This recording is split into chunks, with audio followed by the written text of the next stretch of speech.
Welcome to Partnerships for Profit, the podcast where we bring you inside the world of joint ventures, strategic partnerships, and powerful collaborations. Each episode, you'll dive into conversations with top entrepreneurs, visionaries, and business leaders, unlocking the secrets to building profitable relationships that drive growth and success. Whether you're looking to expand your network, find new referral partners, or scale your business, you're in the right place. Let's get started.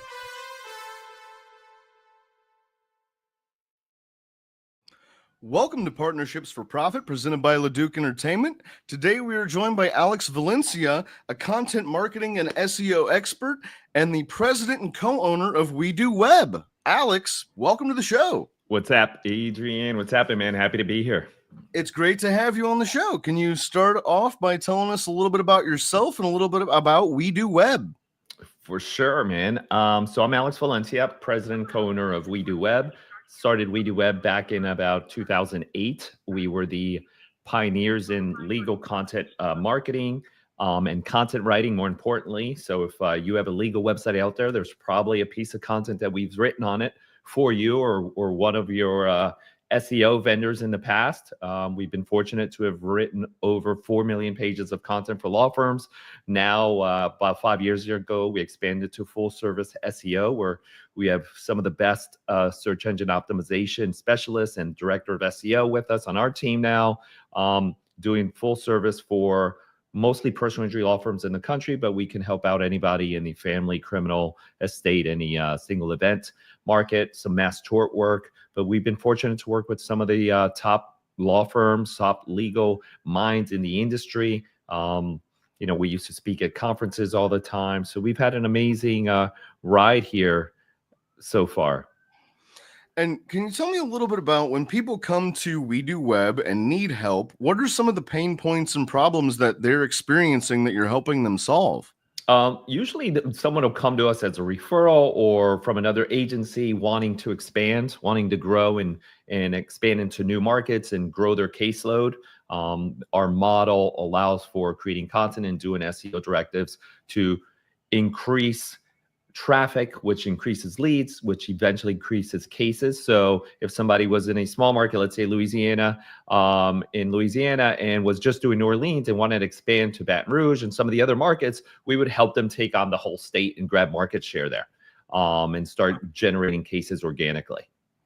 So you used to be We Do Web Content, and now it's We Do Web. What inspired you to drop the content? Actually, a lot of our friends and colleagues and, kind of competitors in the industry, we were either a resource for them with content, and content's always been the backbone of SEO anyway. So it's about 50% of the workload, because you can't really do SEO without content, right? Google is driven by the content that's on your website, right? That when somebody does a search for car accident lawyer or estate planning lawyer, they're being served nowadays AI, but AI is still being pushed from content that's on someone's site. But we would write the content that page would generate. So we have a huge team of writers and editors that are expert in the legal industry. And so that was already 50% of the work. And a lot of our colleagues are like, hey, you just need to fill this other piece and you can be a full service agency. And so 5 years ago, we started bringing on, slowly but surely bringing on staff to be able to meet that demand for that. And now, we're good, sizable, full service firm. So it went from We Do Web Content, where we were just doing content for other agencies and law firms, to now we're doing absolutely all of it. Now, this is going to be a big, big loaded question. I'm sorry. I'm going to throw it at you. But you mentioned AI, and I'm curious. Now, you've been doing this for a while now. I mean, what changes have you seen in the marketing and SEO space, and how has AI affected the industry, and where do you expect that to go in the future? Great question. So in the 17 years that we've been in business, mostly we were targeting how to work alongside Google, right? How to read Google's guidelines to be able to do the best for our clients, right? Google has something that at one point was called Google Webmaster Tools, where all the webmasters and developers would go in and see how Google wanted us to create a website, optimize a website to be able to render the right results for our clients. that has changed. There's algorithm updates. Google's always changing. Google had brought on Google Local, which were the maps that became a huge thing. A couple years ago, Google brought out local service ads, which is a great place to place ads, right? So Google's main marketing and advertise comes from advertising money on paid search, right? The work that we do, Google doesn't make money off of except for the compounding amount of content, right? The more content is on Google, the more opportunities they have to sell ads. So company like ours or websites that continue to grow allow Google's database to grow because now there's more content. So that's changed. Google Locals changed, algorithm updates, keyword stuffing, content spinning, right? Content's the one that everyone's always trying to manipulate because a lot of people are lazy and they don't want to create content. Well, when AI came, they're like, oh, wow, now we have this tool that's going to pull from the internet, pull from different areas, pull from a database to create content on its own. So I'm sure a lot of the people that didn't want to write and create content started doing that. But then Google realized that that was AI content and not written for humans by humans. Then Google embraced it and said it doesn't have to be written by humans for humans. It just has to be written for a human. So they're saying you can use some AI, but they prefer the user is getting good original content that renders result. So there could be a 50-50, but Google has brought down sites that just use AI, but it's experimental. But on benefit of AI, it's just at its infancy, right? It's just starting out. It's brand new, just within the last couple of years. So it's an amazing tool to use as a resource. There's so many opportunities with it, especially in the marketing space, to use for emails, to create outlines, to get organized, to ask questions, to create your marketing strategy, to ask it just to get things started, right? Sometimes it's kind of like asking your friend for advice, and you can't take it as, solid doctrine, but it's a good head start. Not to mention the other places that AI can enhance. But in our own space, a couple of years ago, it made a huge difference because people are like, all right, well, we can use this for content. Well, you can't. You still got to use, and we want to use human writers for absolutely everything we do for the internet. But we use it as a resource to create things. But the work that we do continues to evolve and change. Our goal is, how do we get Google what Google wants so Google can render it to the user? So the user should come first. If I'm doing a search for a lawyer or something, I want to make sure I'm giving them the best information possible that's going to get my client hired. Well, I'm curious, a lot of people are in industries where it is what it is, and it's been that same way for, 100 years. But you're in an industry where it's almost changing and evolving by the day, right? I mean, a buddy of mine and I were doing AI stuff, and we don't even buy yearly subscriptions because by the time the month ends, there's a program that is better than the one we're using. It's just evolving that fast. How do you stay on top of it? How do you research it and stay on top of these emerging trends? I have an amazing team that's always on top of it. I wish I could, right? As a business owner, you're always doing the business, you're on sales calls, you're doing other things. And I try to, right? We actually have a channel on our Slack channel where it's everything AI, everything's SEO. So any new information that's coming in, we have it pulled into there so we can educate ourselves every morning on what's new and what we can looking for. And I'm so blessed to have the team that we did that created that. So we're always on top of what's going on next. The hardest part is implementing, but with tools like AI, it helps you implement things a lot faster and organize yourself. What inspired you to found We Do Web? What inspired you? When did you know that there was a need for this? So our old business partner was a lawyer, and websites were just starting for lawyers. Like back then, everybody just had yellow pages.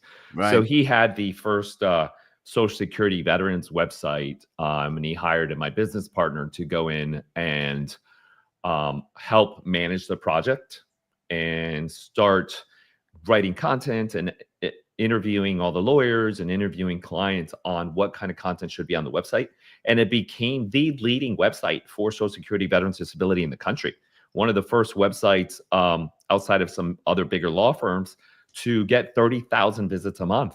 Eventually got to 300,000 visits per month. Wow. And a good friend of ours, our business partners, realized what was going on and asked what we were doing, and then started sending clients our way. And what 3 or 4 clients into it, my business partner says, I think we have a business development problem now we need to start growing it, because we have 4 clients. I think we have an opportunity here. And being the pioneers in content, it was kind of like shooting fish in a barrel. And then just like we were talking about, things evolved. So once SEOs and developers and everybody started realizing content is what drives Google, they started creating what were spinners or things to create fake content. So it almost could have pushed us back, but Google was too intelligent, and it knew that those tools were not going to work long. So we were able to stay in business because we always had real writers and real editors. And Mike, I guess I'm curious, how can law firms utilize SEO-driven content to generate leads? Oh, great question. All right, so imagine your website as a hub, right? And the bigger that hub is, the bigger that house is, the more inventory or store that you have, inventory that you have in this house or in this store, the more opportunities you have. So I just got off a sales call now of a law firm who's in one small market, right? They're in Miami, but they want to hit Orlando, they want to hit Tampa, they want to hit Coral Gables, and one other market. The only way to grow that is not only to engineer the site technically to allow for other markets, because Google has to crawl the website. So an engineer has to go in, build the website a certain way so Google can crawl it. Then you've got to write the signals to Google to say, hey, here's the path to get to this page. And then we create those pages. And a pages can be 1,000 to 3,500 words. We optimize those pages. We get links to those pages. We publish those pages on the website. And that starts expanding the website. And it starts compounding the rankings, right? So for a lawyer to show up, he's got to rank on a certain page in Google in a certain position to be able to grow. So now if that lawyer, we wrote a page for him for Tampa car accident lawyer, now they're going to be able to rank in Tampa car accident as a Tampa car accident. If someone does search for car accident lawyer in Tampa, we want that lawyer to come up. And I guess this is going to be, I'm sorry, this is going to be another one of those big loaded questions, because I'm very ignorant about, SEO practices. But what are some of the common mistakes that you see businesses and law firms making when it comes to content strategy and SEO practices, and how can they correct them?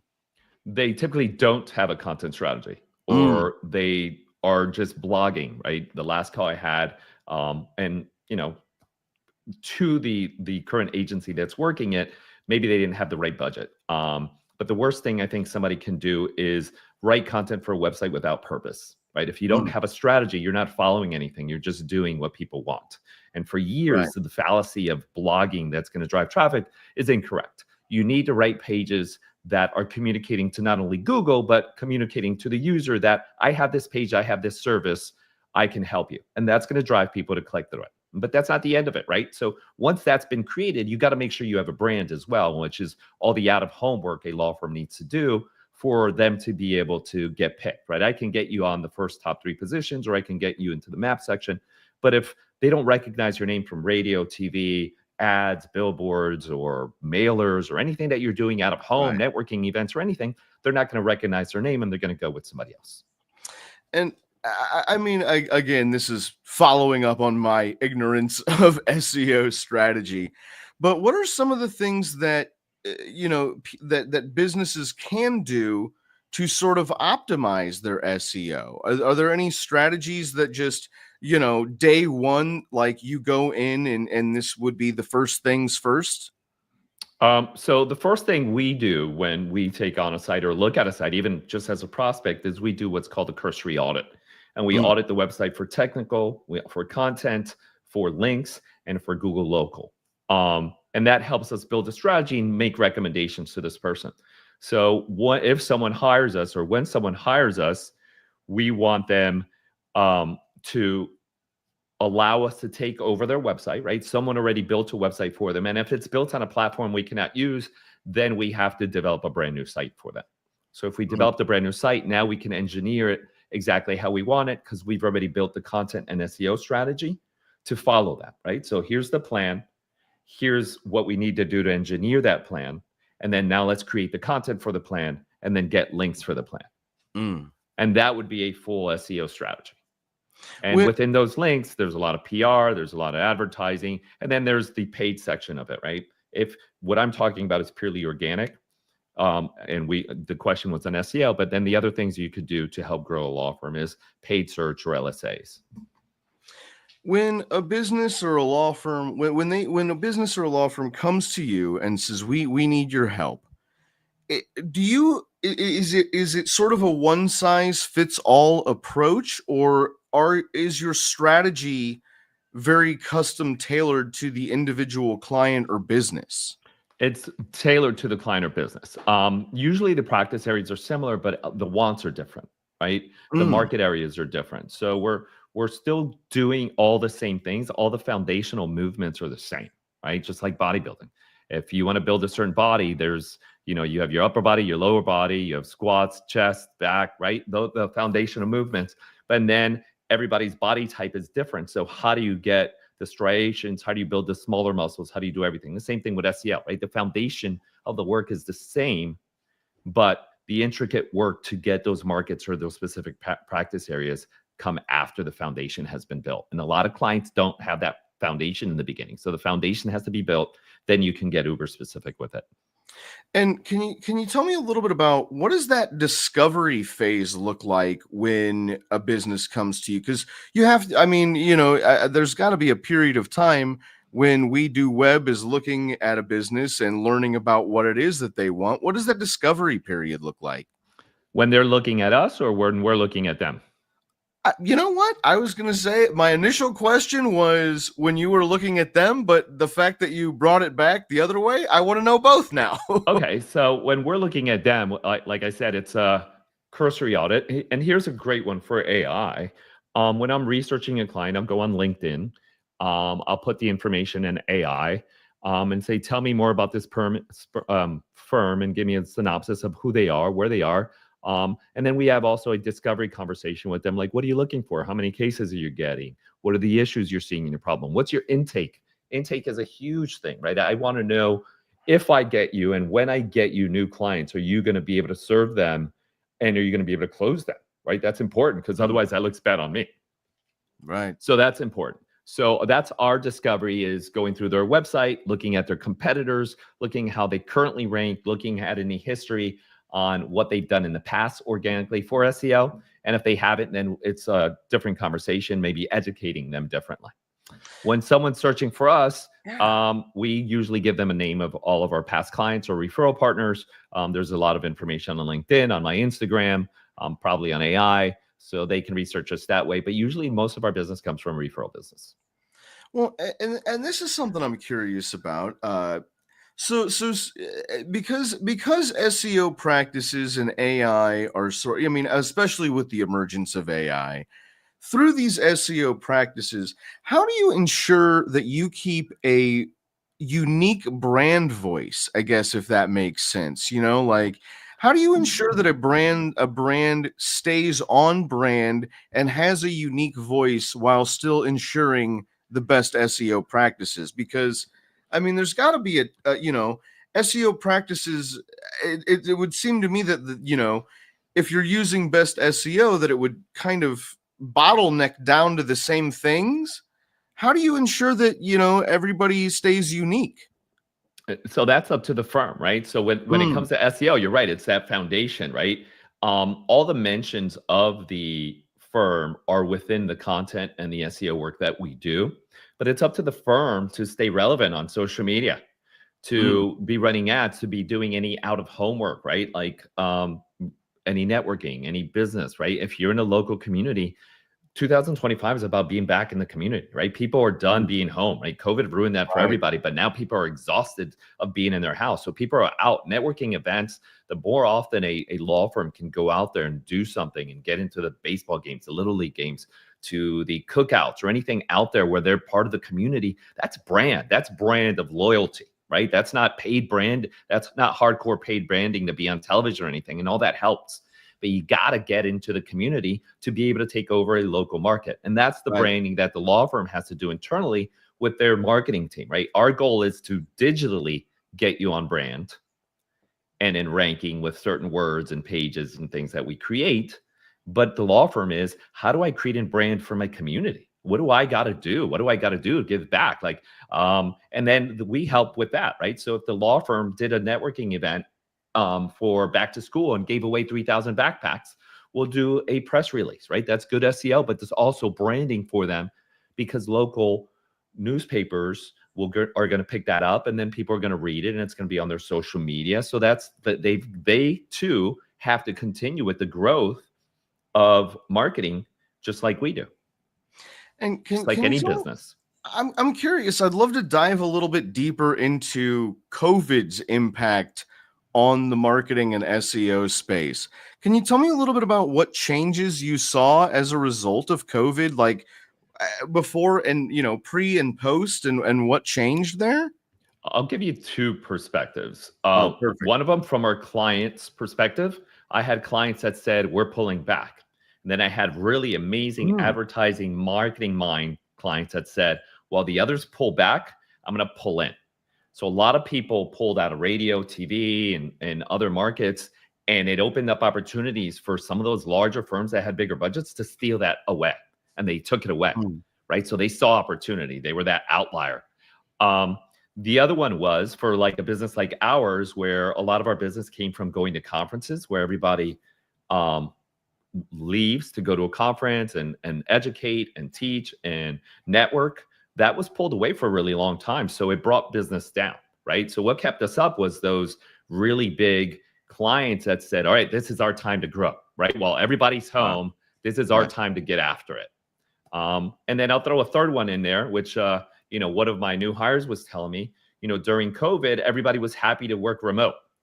Right. I think everybody is dying to go back to an office these days. And maybe not everyone, right? There's a certain market. I do not like working. I like to be able to leave and go somewhere.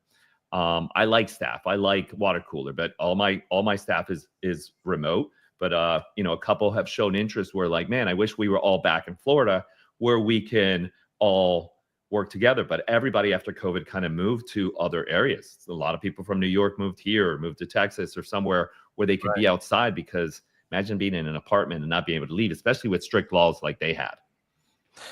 I was going to say, imagine being in an apartment and not being able to leave. Yeah. That's my life.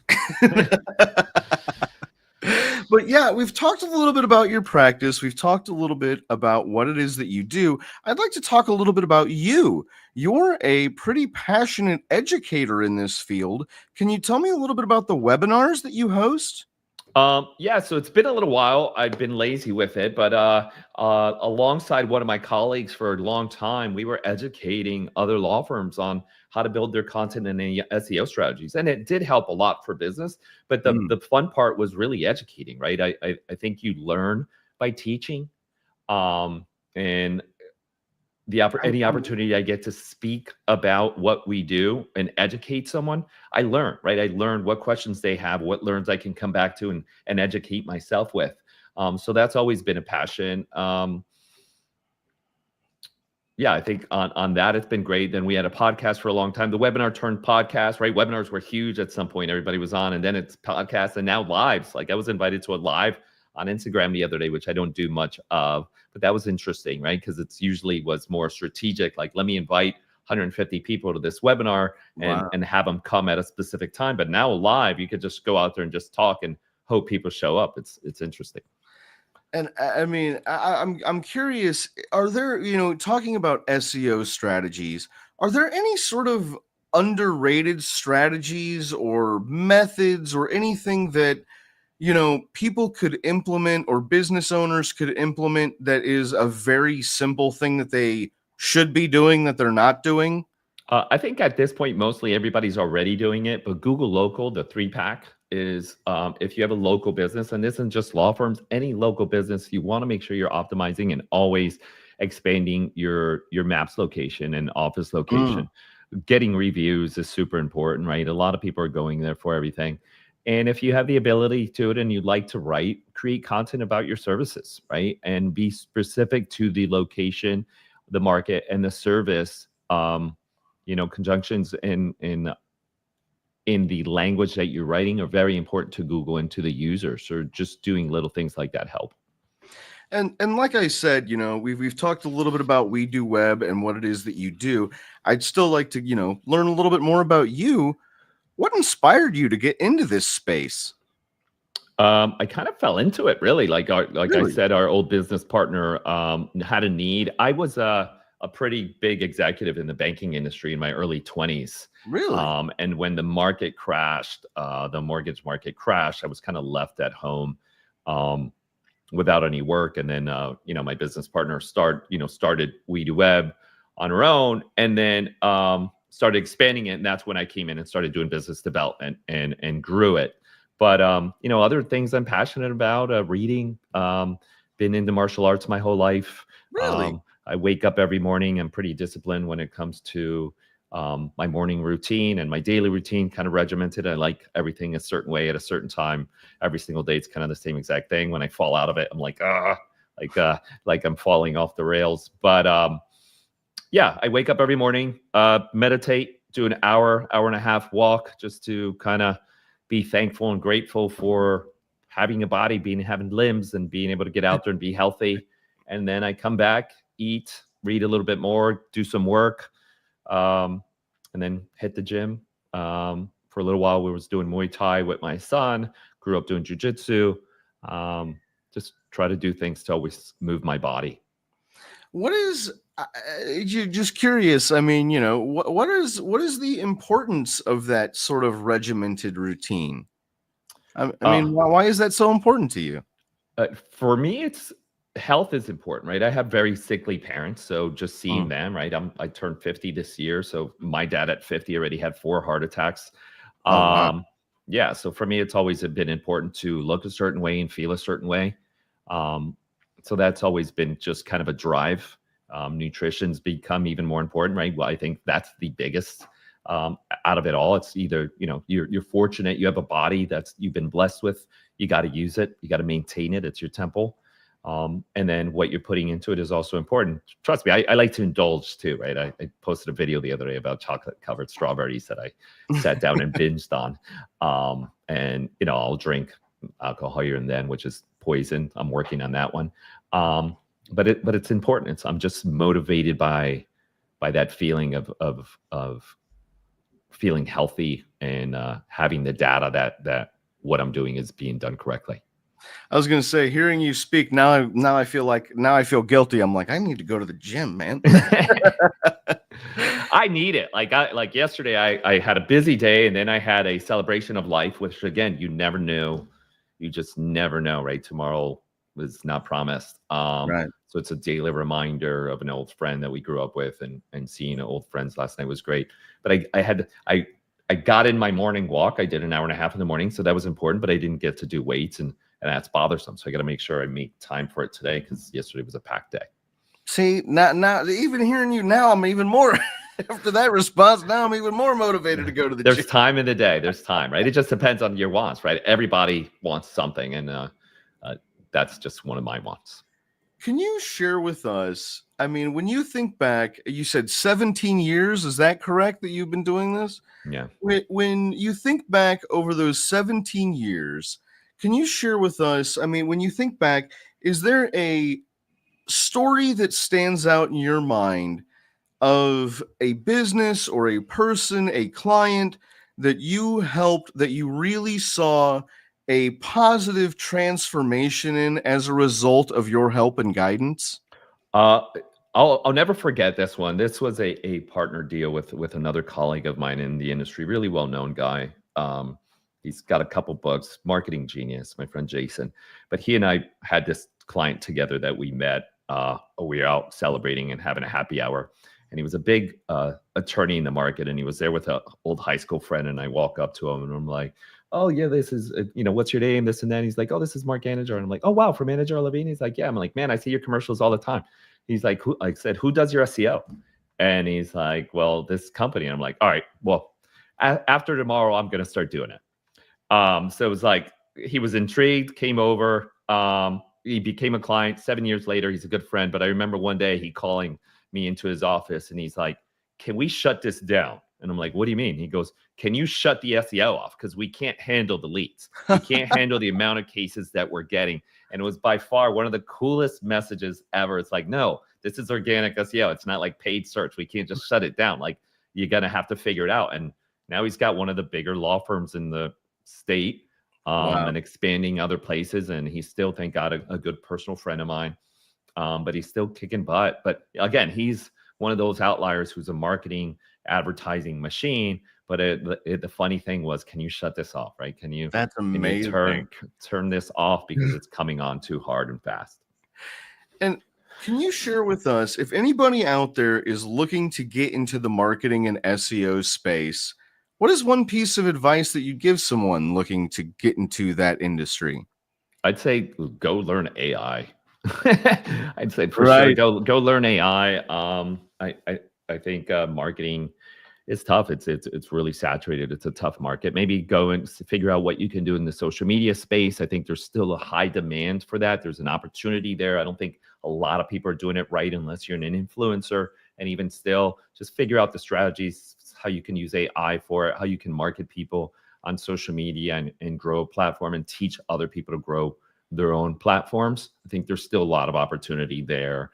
And the SEO space, I think it's really saturated. I think you can start, right, if you're going to be a one-on-one shop, but to build an agency, it's a lot of work. It's a lot of work. And then to stay constant with all the changes, I would probably advise out of it.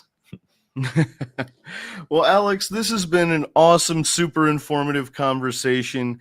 If anybody out there listening could use your help, could use the help of We Do Web, where can the people find you? You can go to our site, wedoweb.com, or you can find me on Instagram, Alexander Valencia. It's just my full name, Alexander Valencia. DM me there, or my email, alex@wedoweb.com. Alex, thank you so much for coming on the show. This was awesome. Thank you, Adrian. It was a pleasure, man. You were awesome. Great host. Thank you. And thank you, everyone, for listening. This has been Partnerships for Profit, presented by LeDuc Entertainment. Alex, thank you so much again. This was fantastic. You have a great one. Thanks for joining us on this episode of Partnerships for Profit. We hope you've gained valuable insights on how to form profitable partnerships and take your business to the next level. Be sure to subscribe and leave us a review wherever you listen to podcasts so you never miss an episode. Got a partnership story to share or someone you'd like to see featured on the show? Reach out to us. Until next time, keep building those partnerships for profit.